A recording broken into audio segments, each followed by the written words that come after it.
believes I can't sleep.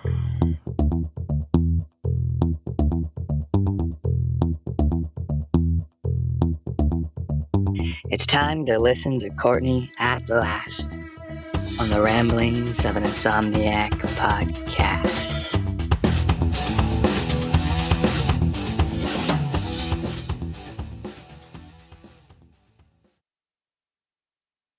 Hello, and welcome to another episode of the Ramblings of an Insomniac. I am Courtney, and I'm doing a podcast at night. Woohoo! Listen, ready? Listen.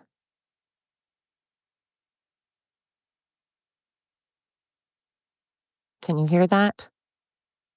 Can you hear the crickets? I love it. It's a perfect night. It's probably like 75 degrees right now. It got up to 100 today.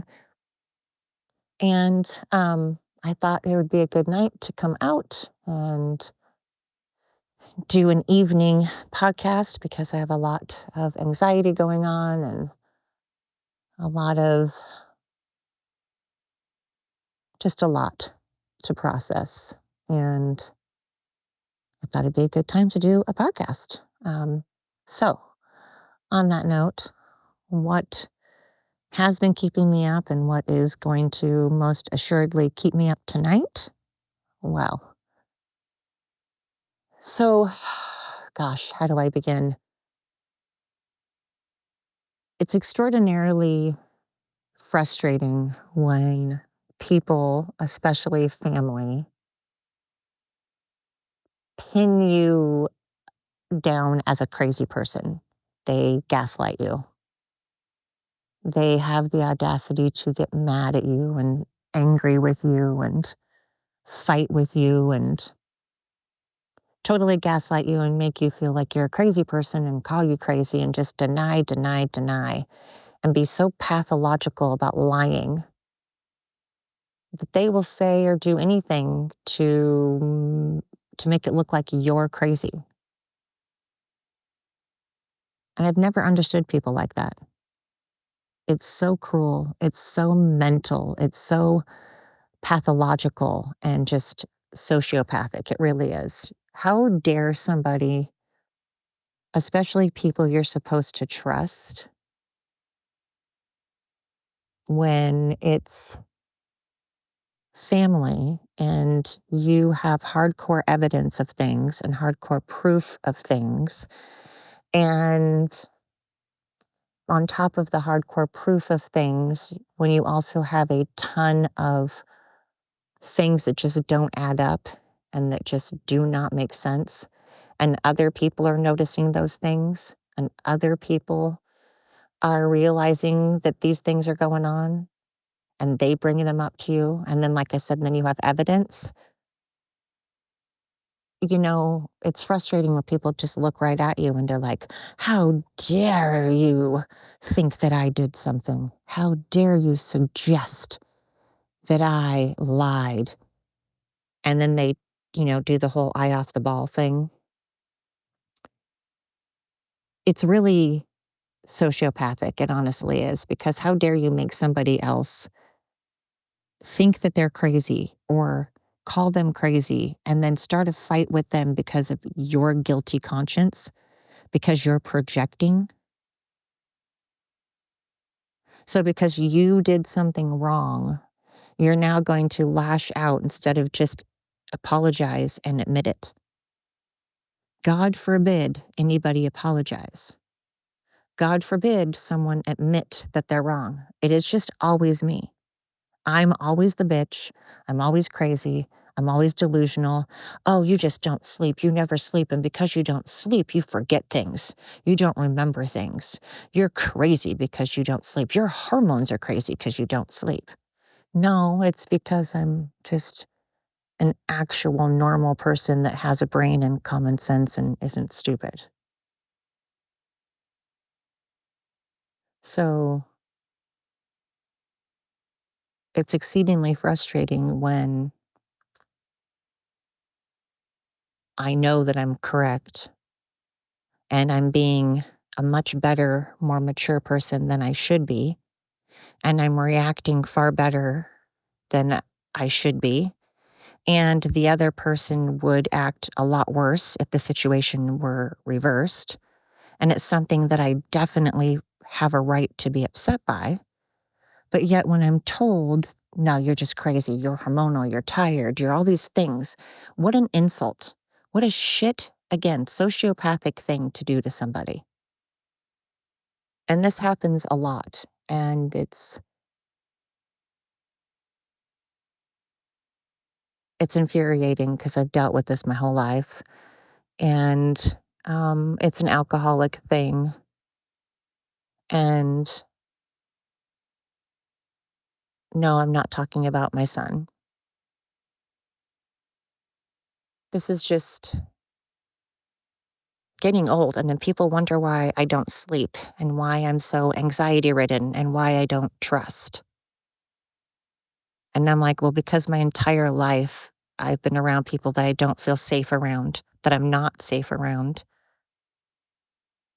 I'm usually by myself or with people that have massive tempers that hit and punch things and throw things and break things, and you can't say anything. You have to walk on eggshells, and you have to make sure that their cigarettes are put out so the house doesn't burn down.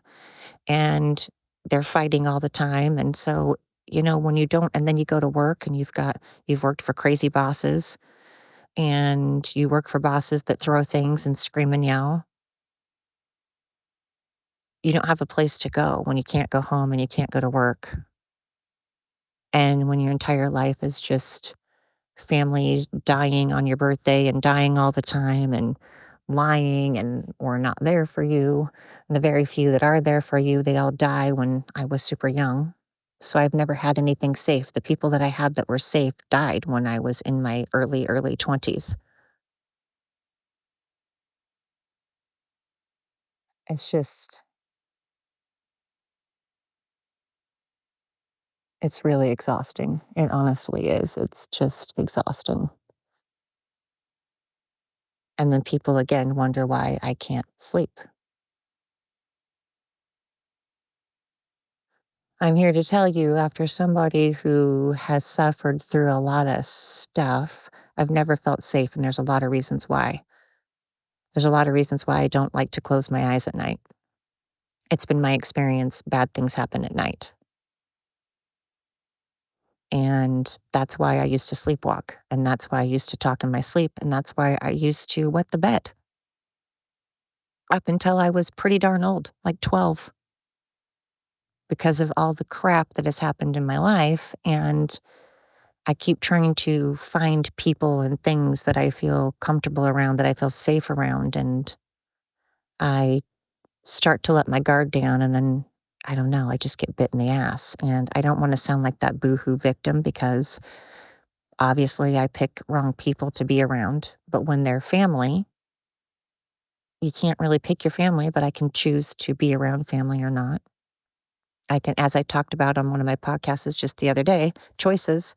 Everybody has choices.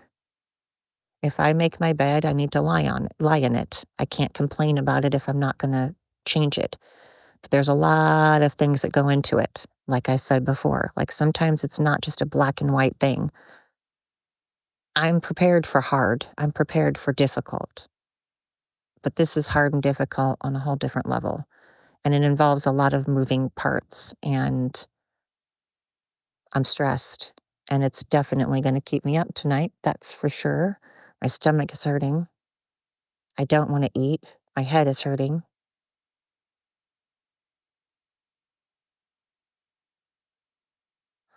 I'm just tired of pathological liars. They either genuinely think they're right and that they're not lying. They somehow twist things around in their brain so much that they genuinely, for real, think that they're telling the truth. They don't think they're lying. And then there's the sociopaths that just want it to look like you, and they don't give a shit about being mean to you. They don't give a crap about your feelings, and they don't care if it makes you look crazy. They don't want to admit any kind of fault. God forbid apologies happen. They'd rather you think that you're batshit crazy. They'd rather fight with you and yell at you.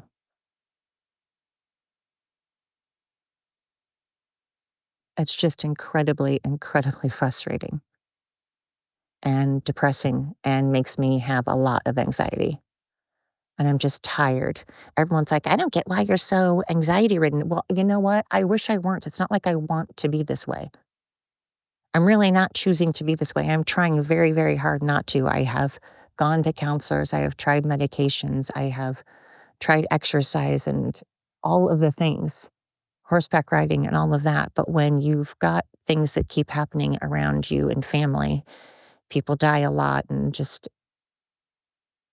so much goes on that I can't really fix or change. And like I said, I have choices, but they're ones that involve a lot that's not just easy to up and do. I don't know.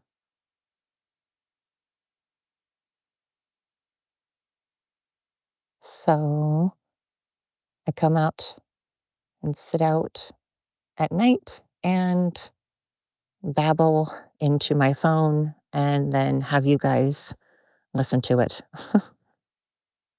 That's my therapy, I guess. Obviously, I need to go back to counseling.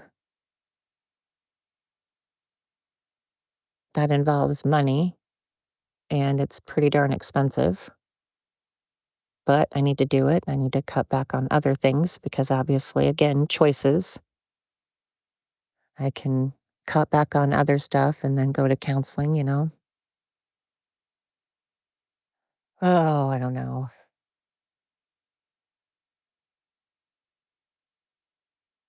I do know that alcoholics are exhausting. Addicts are exhausting. And I know it's exhausting for them. And I know really they don't want to be that way. But, oh, man.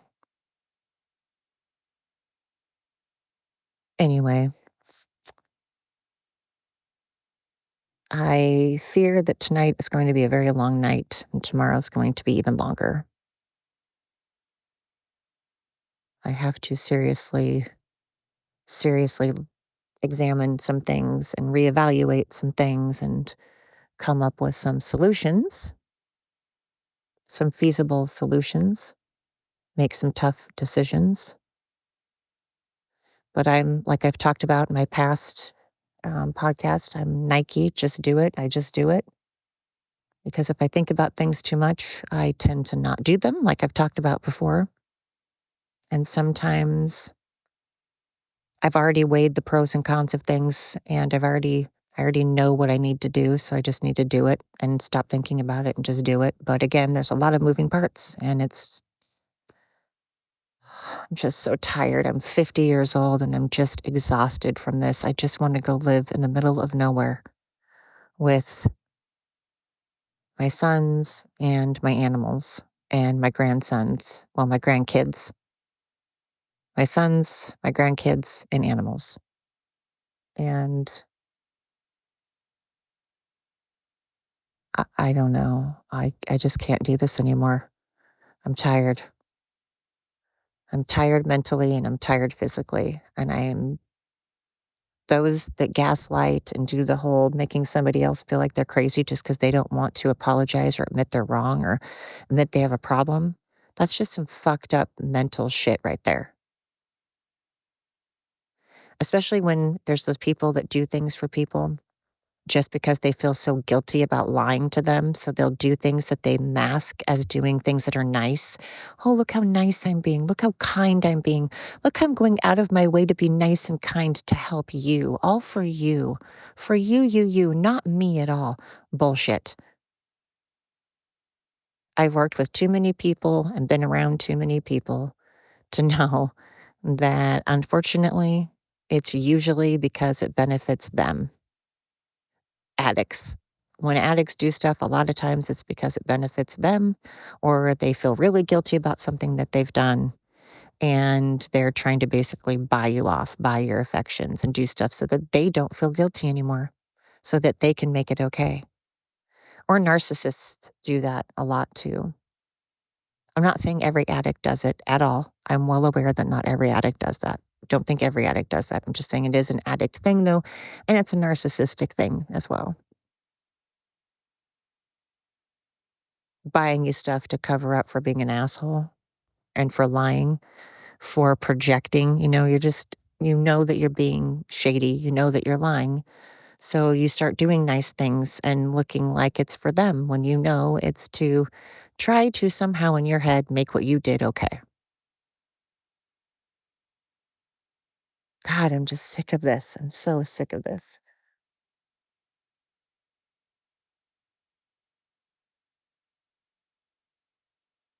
Anyway, I hope that anybody that's dealing with the same kind of thing. Again, it's about choices. You have to think about what you want in life, what you want out of your life, what you want your future to be. What do you want your future to look like? And genuinely weighing the pros and cons and what's healthy. What is healthy? Oh, my cat's down here.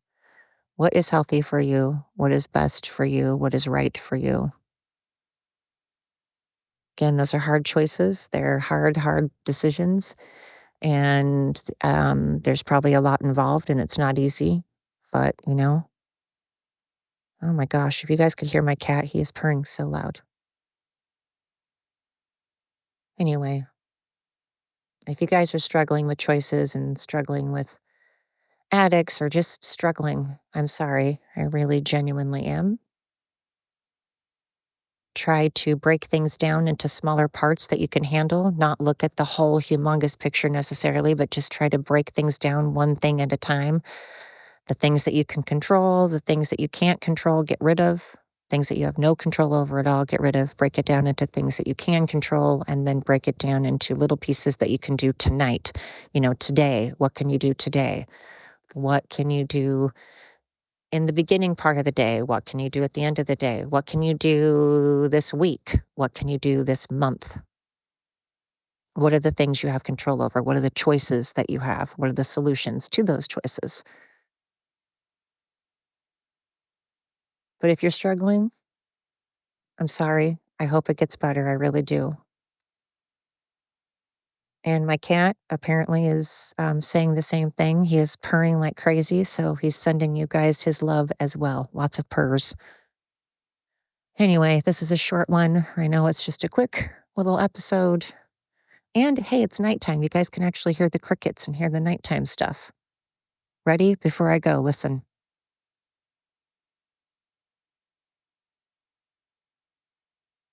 Yeah. All right. So anyway, thank you so much. I genuinely appreciate each and every one of you. Thank you so much for tuning in. Until next time, thanks for listening to another episode of The Ramblings of an Insomniac.